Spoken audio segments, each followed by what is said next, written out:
ডকাইত বন্ধ কৰক এপিডিসিএল হাই হাই এপিডিসিএল হাই হাই APDCL go back APDCL go back মুক্তিমন্ত্রী হাই হাই মুক্তি বিভাগ হাই হাই মুক্তি বিভাগ হাই হাই মুক্তি বিভাগ go back APDCL go back হাই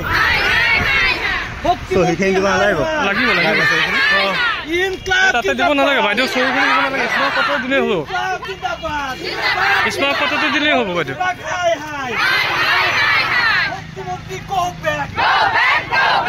স্মাৰ্ট মিটাৰ বন্ধ কৰো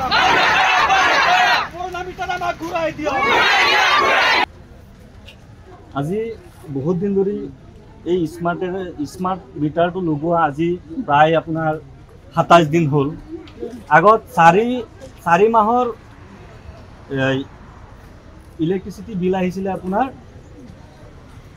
500 টকা 592 টকা এই 27 দিনত আমি দেখিবলৈ পাইছো আমাৰ মিটাৰটোতে এই 27 দিনত বিল আহিছে 1012 টকা 1012 টকা আমাৰ এতিয়াতো আৰু বিল নিদিয়ে বিলৰ কাগজ নিদিয়ে এতিয়া কি দিয়ে এতিয়া আমি ৰিচাৰ্জ কৰিব লাগে 1012 টকা আপোনালোকে সকলোৱে জানে যে কেনেকুৱা এটা যেতিয়া যিটো সময়ত মানুহে 1 কেজি চাউল কিনিবলৈ যাওঁতে মানুহে ভাবে ঘৰৰ পৰা ভাবি ওলাব লাগে যে 1 কেজি চাউল যে কিনিম 1 কেজি সবজি যে লম মানুহে ভাবে 500 টকা হাজিৰা কাম কৰিলে এটা বস্তু ঘৰত নিলে আন এটা বস্তু ঘৰত নিব নোৱাৰে সেইটো সময়ত ৰন্ধন গেছৰ পৰা আৰম্ভ কৰি এই ইলেক্ট্ৰিচিটি বিলৰ পৰা আৰম্ভ কৰি বিভিন্ন ধৰণে আমাক যি ধৰণে হাবাতৰি কৈ আছে যি ধৰণে আমাক শোষণ কৰিব বিচাৰিছে এই চৰকাৰখনে গতিকে খুব বেয়া কথা হৈছে আমাৰ দুখীয়া মানুহৰ কাৰণে মধ্যবিত্ত শ্ৰেণীৰ মানুহৰ কাৰণে আমাৰ কাৰণে কিন্তু খুব এটা দুৰ্যোগৰ সময় এতিয়া আমি 1 কেজি চাউল কিনিব গলে যিজন মানুহে 500 টকা হাজিৰা কাম কৰে সেইজন মানুহে 500 টকা লৈ পেলাই বজাৰত গলে এটা বস্তু আনিলে আন এটা বস্তু আনিব নোৱাৰে সেইটো সময়ত ইলেক্ট্ৰিচিটি বিলে যেনেকৈ মানুহক জ্বলা-কলা খুৱাই আছে গতিকে এই জ্বলা-কলা বন্ধ কৰিব লাগে এই স্মাৰ্ট মিটাৰ পুৰা বস্তুটো স্মাৰ্ট ডকাইত মানুহৰ ঘৰৰ পিছফালে আৰু আগফালে যে লগাই এই মিটাৰটো ইতিমধ্যে মানুহৰ ঘৰৰ পৰা উঠাই আনিব লাগে নহলে এসপ্তাহ সময় দিম আমি এসপ্তাহ সময়ৰ ভিতৰত কিন্তু আমি এই স্মাৰ্ট মিটাৰ বিলাক আমি উঠাই পেলাই ৰাজপথত কিন্তু স্মাৰ্ট মিটাৰ বিলাক লৈ পেলাই উঠিব লাগিব এনেকুৱা এটা অৱস্থা হৈছে আমাৰ আজি চাওক 4 মাহত যিটো আমি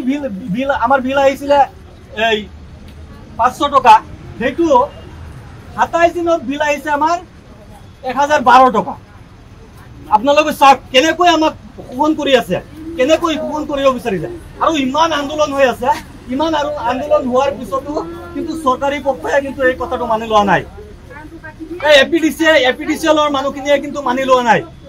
বিভিন্ন ধৰণৰ মানুহে কৈ আছে স্মাৰ্ট মিটাৰৰ বিল বেছি আহে তেওঁলোকে বিশ্বাস নকৰে তেওঁলোকৰ বিশ্বাস নহয় কয় বোলে এইটো ঠিক হৈ যাব এটা মাহ গুচি গ'ল এটা মাহত আমি আধা বিল ভৰিব লগা হৈছে বেছি গতিকে আমি আজি এই আমাৰ এই প্ৰতিবাদী কাৰ্যসূচীৰ জৰিয়তে আমি এখন স্মাৰক পত্ৰ আমি চক্ৰ বিষয়া মহোদয়ক আমি অৰ্পণ কৰিম আৰু যাতে এই স্মাৰ্ট মিটাৰটো যাতে বন্ধ কৰে এই স্মাৰ্ট মিটাৰটো বন্ধ কৰি আমাক যাতে পুৰণা মিটাৰসমূহ আমাক যাতে ঘূৰাই দিয়ে তাৰ কাৰণে আমি কোৰ্টজোৰে অনুৰোধ কৰিছো আৰু যদি এই স্মাৰ্ট মিটাৰ বন্ধ নহয় তেতিয়াহ'লেতো আগন্তুক দিনত কাৰ্যসূচী আমাৰ ল'বই লাগিব যেহেতু আমি হাজিৰা কৰা মানুহ 500 টকা হাজিৰা কৰোঁ 500 টকা হাজিৰা কৰি পেলাই যদি 1015 টকা বিল ভৰিব লগা হয় তেতিয়াহ'লেতো এইটো বৰ দুৰ্ভাগ্যজনক কথা গতিকে আমাৰ ৰাইজৰ দলৰ সভাপতি চলচলি আঞ্চলিকৰ তেখেতে স্মাৰক পত্ৰখন গাই দিব তেখেতক গাবলৈ অনুৰোধ কৰিছোঁ আৰু গাই দি পেলাই আমাৰ চক্ৰ বিষয়া মহোদয়ৰ হাতত এই স্মাৰক পত্ৰ প্ৰদান কৰিবৰ কাৰণে অনুৰোধ কৰিছোঁ যিকোনো খবৰৰ বাবে যোগাযোগ কৰক